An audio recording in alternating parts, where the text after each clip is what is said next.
Dave Keating is keeping an eye on this story for us from Brussels. He joins me now for more. Dave, what exactly did Ursula von der Leyen have to say about American tourists coming into the EU this summer, and when? Well, President von der Leyen gave really the first indication from a high EU level that that ban is going to end soon. This has been a big question because the EU has banned non-EU citizens from entering this bloc for over a year now, except for a very short list of exempted countries such as Canada. And there was a question over whether that ban could possibly end this year, that maybe it wouldn't end until next year, 2022. So now we have an indication that the Commission will recommend this. That is really, really great news for potential tourists and for the economies, particularly of the southern European countries, which really depend on tourism on an individual level. It's great news for people. I'm American, I live here in Europe, and it is really, really welcome that my friends and family might be able to come see me again. With one big caveat, they have to be vaccinated. That's what von der Leyen said, that Americans could come in if they can prove they've been vaccinated. So the big question is, how do they prove it? The EU right now is working on this digital vaccine passport. It doesn't look like it could be ready to recognize vaccine certificates from other countries by the start of the summer session. But there's talk about kind of doing it manually, that maybe an American would arrive at the border and have their American vaccine certificate recognized by the border guard, who would then issue them an EU vaccine certificate.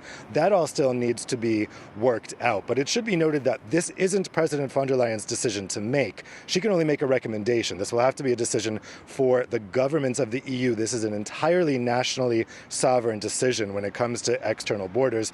The EU 27 countries did agree together to ban the Americans a year ago, so we could hope that they would also coordinate a decision to end that ban. Certainly some countries have indicated they're ready to do that no matter what the EU says, Greece in particular.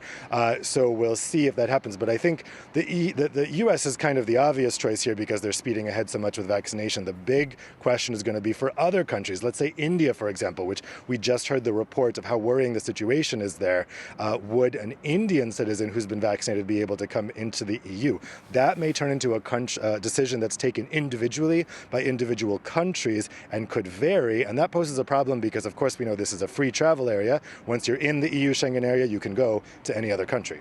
Right. Well, what about those of us who are already within the European Union? What about traveling within EU borders this summer?